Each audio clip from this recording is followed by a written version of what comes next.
sekitar jam 2 sampai jam 3 kakekku bangun.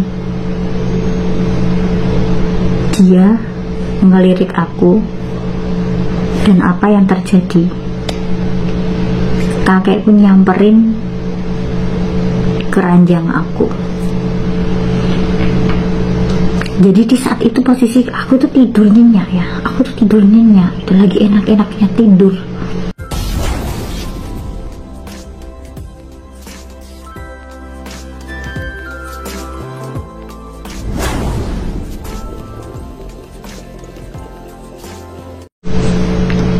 Malam-malam sekitar jam 2 sampai jam 3 kakekku bangun.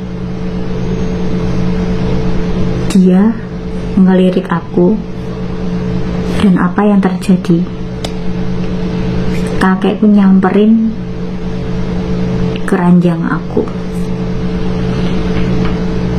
Jadi di saat itu posisi aku tuh tidur nyenyak ya, aku tuh tidur nyenyak, itu lagi enak-enaknya tidur.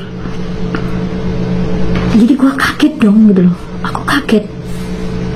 Gua bangun-bangun, di depan aku tuh udah ada kakek gitu loh. Gue gini, ngapain gitu ya, kalau bahasa Indonesia gitu, ngapain kamu deket-deket aku gitu kan, tak gituin. Dia jawabnya apa? Please katanya, please sekali ini aja, sekali ini aja. Ngapain? Dia bilang itu gini. Hah? Ya, kurang ajar kamu ya, begituin.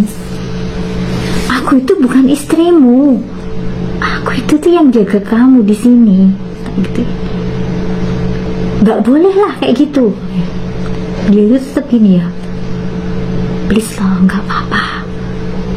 Dia tuh ngeluarin uang 1000 NT atau sekitar 500.000 ya kalau uang Indo kan ya. Ini gue bayar kan, sekali ini aja katanya.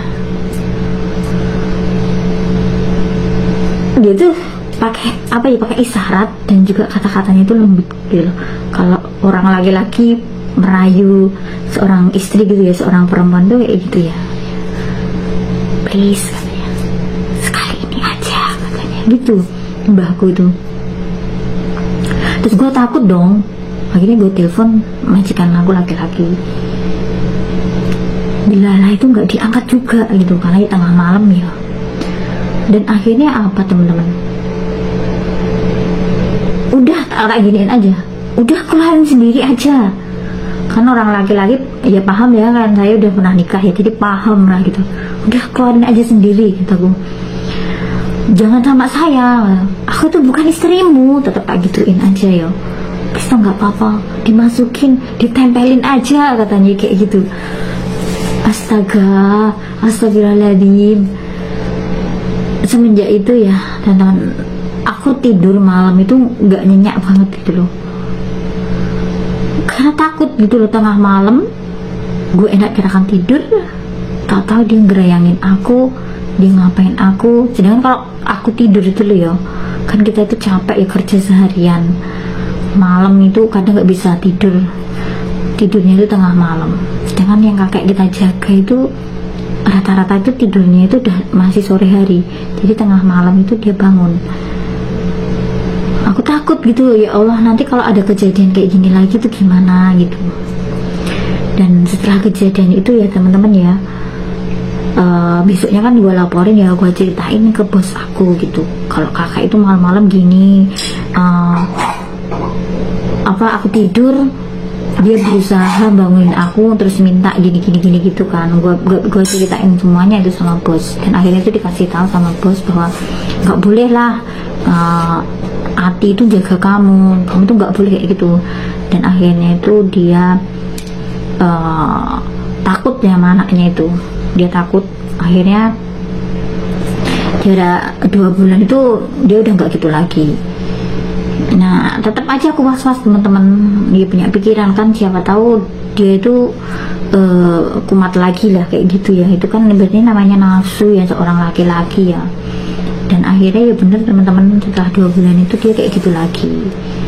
Ya aku takut lah, pokoknya aku selalu bentak-bentak, dan aku selalu bawa tongkat untuk gua usir kakek gitu loh teman-teman. Sebenarnya takut, sebenarnya itu untuk jalan aja itu susah kakek gitu, untuk jalan itu susah, tapi kenapa ya nafsunya itu kok besar banget gitu. Jadi kita itu kalau di sini yang jaga kakek, ya jaga laki-laki ya, itu tuh was-was ya. Kadang nafsu itu bisa muncul sewaktu-waktu, setiap saat gitu. Walaupun usia udah tua ya, memasuki 100 tahun, tapi namanya nafsu laki-laki itu masih tetap ada gitu teman-teman. Ya wis gitu aja teman-teman cerita aku. Nanti aku kapan-kapan aku sambung lagi tentang pengalaman kerja aku di Taiwan gitu. Oke, bye-bye. Assalamualaikum. Malam-malam sekitar jam 2 sampai jam 3 kakekku bangun. Dia ngelirik aku, dan apa yang terjadi? Kakekku nyamperin keranjang aku. Jadi di saat itu posisi aku tuh tidur nyenyak ya, itu lagi enak-enaknya tidur. Jadi gua kaget dong gitu loh, aku kaget. Gue bangun-bangun, di depan aku tuh udah ada kakek gitu loh. Gue gini, ngapain gitu ya, kalau bahasa Indonesia gitu, ngapain kamu deket-deket aku gitu kan, tak gituin. Dia jawabnya apa? Please, katanya, please, sekali ini aja. Ngapain? Dia bilang itu gini. Hah? Ya, kurang ajar kamu ya, begituin. Aku itu bukan istrimu, aku itu tuh yang jaga kamu di sini, gitu. Gak boleh lah kayak gitu. Dia itu tetap gini ya, please lah, nggak apa-apa. Dia tuh ngeluarin uang 1000 NT atau sekitar 500.000 ya kalau uang Indo ya. Ini gue bayar kan, sekali ini aja, katanya. Dia tuh pakai isyarat, dan juga kata-katanya itu lembut gitu loh. Kalau orang laki-laki merayu seorang istri gitu ya, seorang perempuan tuh kayak gitu ya, please, katanya, sekali ini aja, katanya gitu mbahku itu. Terus gue takut dong, akhirnya gue telepon majikan aku laki-laki.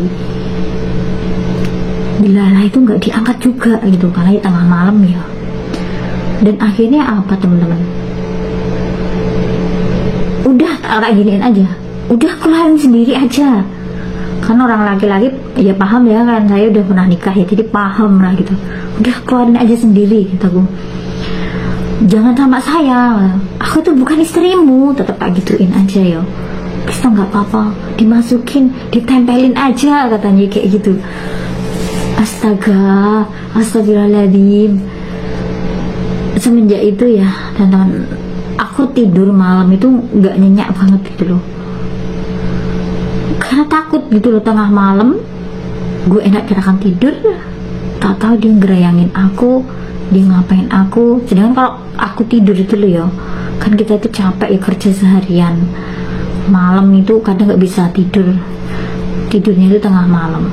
Sedangkan yang kakek kita jaga itu rata-rata itu tidurnya itu udah masih sore hari, jadi tengah malam itu dia bangun. Aku takut gitu, ya Allah, nanti kalau ada kejadian kayak gini lagi tuh gimana gitu.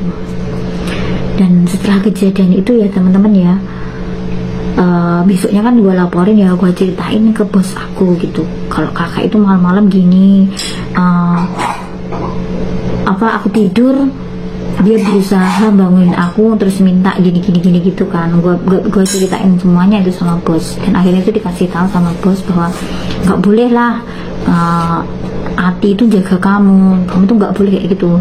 Dan akhirnya itu dia takut ya sama anaknya itu, dia takut.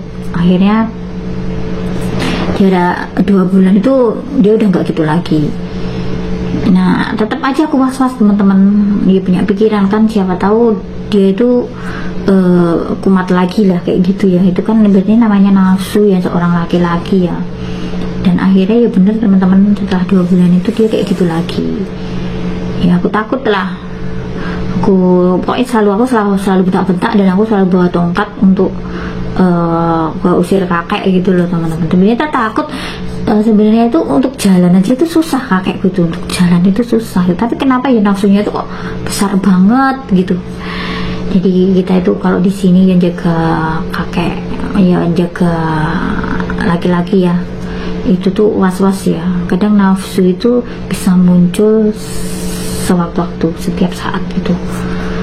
Walaupun usia udah tua ya, memasuki 100 tahun, tapi namanya nafsu laki-laki itu masih tetap ada gitu teman-teman. Ya wis gitu aja teman-teman cerita aku. Nanti aku kapan-kapan aku sambung lagi tentang pengalaman kerja aku di Taiwan gitu. Oke, bye bye, assalamualaikum.